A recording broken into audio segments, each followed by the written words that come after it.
Storytime, Evoluzione Radio. Bentrovati amiche ed amici, sempre qui nei nostri studi di Storytime per Radio Italia 5. Io, come sempre, ormai lo sapete, sono il vostro amico Ivan Marsili e ho il piacere di avere qui accanto a me ai nostri microfoni Daniela Sinicropi. Daniela, intanto Ciao. L'ho detto bene, vero? L'hai detto benissimo, sì. Ok, perché ragazzi dovete sapere, ho tribolato un pochino per imparare il suo cognome. Non è semplice. Daniela, scherzi a parte, come stai? Bene, tutto bene, sì. Bene. Allora, Daniela, tu oggi ti presenti qui da noi in veste di architetto, giusto? Giusto? Appunto, come ti sei avvicinata?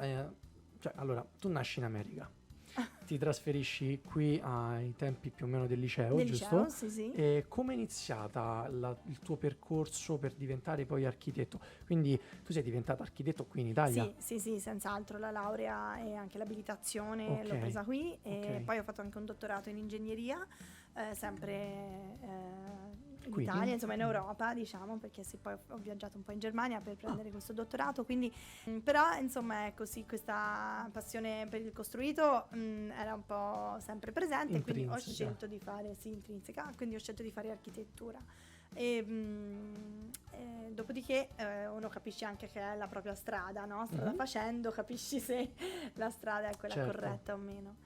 E come ti dicevo prima, anche per l'insegnamento, che ho tentato di unire il mio lavoro Sì. con la conoscenza della cultura e della lingua inglese, lo stesso per quanto riguarda la professione, no? Quindi architetto, americani o inglesi che vogliono trasferirsi oppure vivere in Europa, in Italia, nello specifico caso mio a Firenze o in Toscana per periodi più lunghi, si trovano, diciamo, a avere a che fare con la nostra burocrazia. Assolutamente, che non è per niente facile. Con la richiesta di permessi magari per fare dei lavori in case che comprano per ristrutturare, Certo. il dialogo con magari delle imprese. Quindi in un certo senso fai, oltre a offrire il tuo servizio appunto da architetto, Sì. fai veramente da interprete. Esatto, è anche proprio una traduzione dei servizi. Offri davvero un servizio a tutto tondo, complimenti. Questo è lo scopo, sì. Questo- Ci si prova.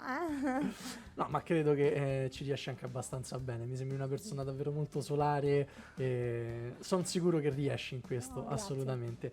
Ma vogliamo anche ricordare appunto i tuoi contatti per poter usufruire appunto di questi servizi. Sì, allora mi trovate su Instagram Daniela.sinicropi e lì magari ci sono un po' di foto anche simpatiche, no? Non solo il lavoro che faccio ma anche qualche bicchiere di vino che si beve alla fine della giornata.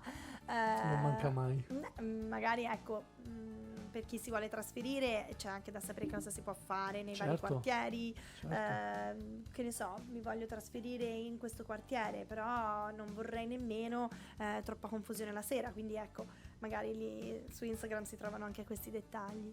E sul sito invece che è danielasinicropi.com ho una pagina dedicata per i nuovi clienti che non sono del tutto certi magari di volersi ancora immettere in questo viaggio di comprare case e trasferirsi. Offro una chiacchierata di una ventina di minuti per capire gli intenti, Certo. se io vado bene o se loro vanno bene, insomma se Assolutamente, si sta bene un po' insieme assolutamente. cliente progettista. Ah. Storytime, Evoluzione Radio.